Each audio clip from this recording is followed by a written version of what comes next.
E olha, saíram agora há pouco os números relacionados ao coronavírus aqui no Brasil, os dados do Ministério da Saúde.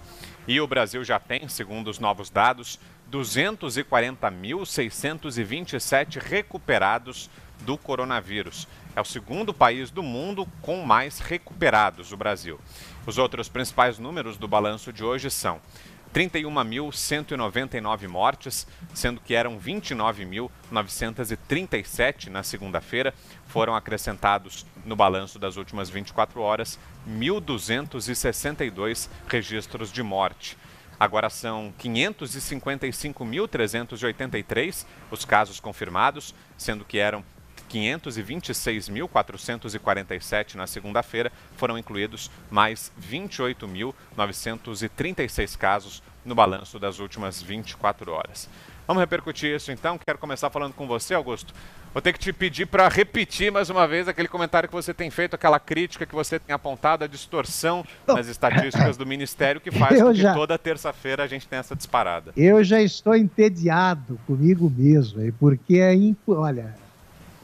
faça o seguinte, na segunda-feira vocês se escondam, todos, que a morte ela vai buscar mais pessoas. Segunda-feira é o dia mais mortal da semana brasileira, é sempre assim. Agora, no domingo, morre muito menos, não sei por quê, mas no domingo, talvez porque não tem mais jogo de futebol com a torcida.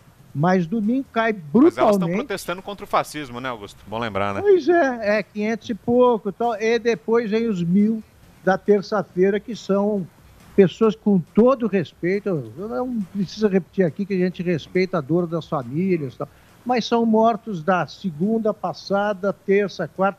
As estatísticas não são confiáveis. Não são confiáveis. E também é bom lembrar, tá vendo? O número bruto, né? Quando você não faz a relação com 1 milhão de habitantes, ou 100 mil que seja, você tem uma coisa deformada. O Brasil é o segundo também que mais recupera pacientes no mundo. Por quê? Porque a população brasileira é muito grande, gente. Medindo por 100 milhões, por 1 milhão de habitantes, o índice de letalidade, felizmente, ainda não é tão alto no Brasil.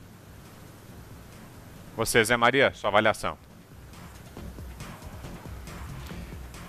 É interessante, Augusto, que uma vez conversando com um médico daquele super hospital, uma referência, um grande hospital lá em Barretos, né, o Hospital de Câncer de Barretos, que atende a todos, né? Ele dizendo o seguinte, que conheceu no interior uma região onde não existia energia elétrica e por isso mesmo não existia geladeira. E aí os vizinhos se cotizavam para matar um porco e quando morria um porco, aparecia um vizinho que pegava metade do porco, né? E quando o outro vizinho matava, devolvia a metade do porco. Não podia um vizinho só ficar com todo o porco, porque não tinha como conservar. E isso era uma cultura, e era fácil de encontrar vizinho para dividir o porco. E que tinha alguns habitantes da cidade que matavam cordeiro. E ele nunca encontrava vizinho para dividir o cordeiro. E a conclusão é de que o porco morre gritando, esperneando, e todo mundo sabe que o vizinho está matando o porco e se apresenta para dividir. E o cordeiro morre calado, e então não tem vizinho. Qual é a conclusão dele? Ele analisando. É de que, por exemplo, naquela época, houve uma grande manifestação de artistas, uma grande manifestação nacional para muito mais verbas no combate à AIDS, muito mais verbas para pesquisas contra a AIDS, e esqueceram do câncer, que era o objetivo do hospital, que matava muito mais do que a AIDS, e tinha muito menos investimentos, muito menos atenção do que a AIDS. Quer dizer, o câncer mata muito mais e não tem essa atenção toda porque mata calado. As pessoas não comentam muito, como em outros males. Então, a conclusão dele é de que era preciso gritar que o câncer estava matando muito no Brasil e que era muito perigoso e que demandava atenção, demandava histórias e defesas mais do que outros processos. Então, o que a gente vê nesse processo é exatamente isso. há um grito geral muito forte. É necessário esse grito, mas não devemos nos esquecer das outras doenças. Um cardiologista que me disse que estão morrendo muitos em casa porque não estão indo fazer a prevenção com medo da pandemia, não estão indo para os hospitais no momento certo quando sente uma dor no peito, alguma coisa, e está morrendo de infarto em casa exatamente por isso. E não há gritos, e não há o Ministério da Saúde todos os dias dando esses números. Olha, morreram tantos de doenças coronárias, de doenças do coração em casa. Não há. Então, há um grito muito exagerado. É lamentável, o Brasil está perdendo aí numa média de 900, né, entre 900 e 1.000 brasileiros, e se discutindo se é platô, se é pico, se não há, entendeu? Mas existem outras mortes que não estão sendo levadas a sério. Aqui em Brasília é um surto muito forte de dengue, por exemplo, né, e ninguém nem ouve falar, mas estão morrendo muitos aqui de dengue, e a dengue está atacando o Distrito Federal. Então, há sim um exagero nesses números, na divulgação, e não há aqui nenhuma... Eu não estou minimizando o problema da pandemia, estou te dizendo que o Ministério da Saúde deve ser muito mais integral nas políticas públicas e parar com essa divulgação. Não é necessário. Um aplicativo resolveria esse problema. Isso são dados dos estados. Vou insistir aqui, o presidente Bolsonaro determinou uma investigação total no Brasil, um pente fino, para saber de onde e quais são esses números, se eles são reais ou não, sobre doenças, sobre as mortes. Como diz o Fiuza, morrer do coronavírus é uma coisa e com o coronavírus é outra. Vai lá, Fiuza. Pois é, Vitor, não há essa separação, continua não havendo essa separação. Agora, a pergunta que eu quero fazer é o seguinte: a OMS diz que não chegou, vai chegar ao pico ainda. Ok, a gente faz o que com isso? Essa é a pergunta que todo brasileiro, todo mundo tem que fazer, mas a gente tem que fazer aqui. O que a gente faz com isso?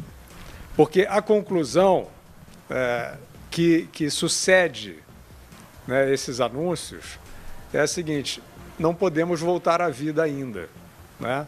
Serve para isso, e não estou nem dizendo que sirva necessariamente de má fé, mas está servindo para isso.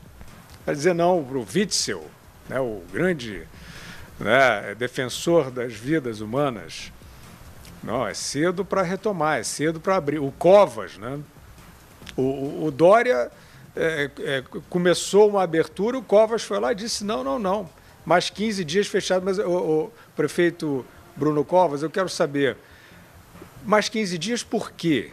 E depois serão mais 15 por quê? Aí ele mostra lá, não, porque a taxa de ocupação hospitalar, etc. E tal, aqueles números que o Augusto ontem já mostrou, discrepâncias, contradições. Mas nada disso resolve o seguinte: a própria OMS já indicou que o contágio está dentro das casas. Ou seja, o fica em casa, ao contrário do que se imaginou no início dessa pandemia, não é seguro de vida. Não é seguro de vida. O caso de Nova York está aí. A imensa maioria dos hospitalizados vieram do confinamento.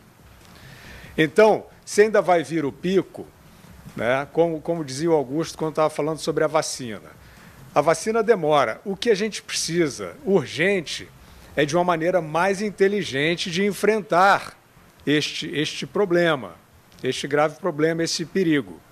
E essa maneira mais inteligente é a seguinte: o pico tem que chegar infectando o menor número possível de vulneráveis. E como se faz isso? Com os não vulneráveis circulando responsavelmente, trabalhando, indo ao trabalho. Paulo Guedes estava dizendo outro dia, né? Para os empregados da construção civil, a imensa maioria é mais seguro em termos sanitários, inclusive, distanciamento, cuidados, etc., ir para o trabalho do que ficar em casa, pelas condições de moradia e pelo tipo de trabalho. Por que o mundo renuncia a esse enfrentamento mais inteligente do perigo? Então, trata-se disso. O pico vai chegar, a OMS, tá bom, vamos ao pico. Vamos circular os que não estão vulneráveis, vamos proteger os grupos de risco e vamos salvar as vidas, como acabou de dizer o Zé, que estão indo embora. Estão indo embora em casa, as pessoas estão morrendo em casa, não podem nem circular ao ar livre. Na Europa está todo mundo saindo antes do fim do lockdown. No Reino Unido, que ainda não foi decretado, está todo mundo na rua. Vocês devem ter visto, está todo mundo na praça, porque o clima esquentou e todo mundo está sentindo que está morrendo em casa. Então, é hora. O que a gente faz com esses alertas, com essas advertências, antes de haver essa devassa na estatística, que é fundamental, né?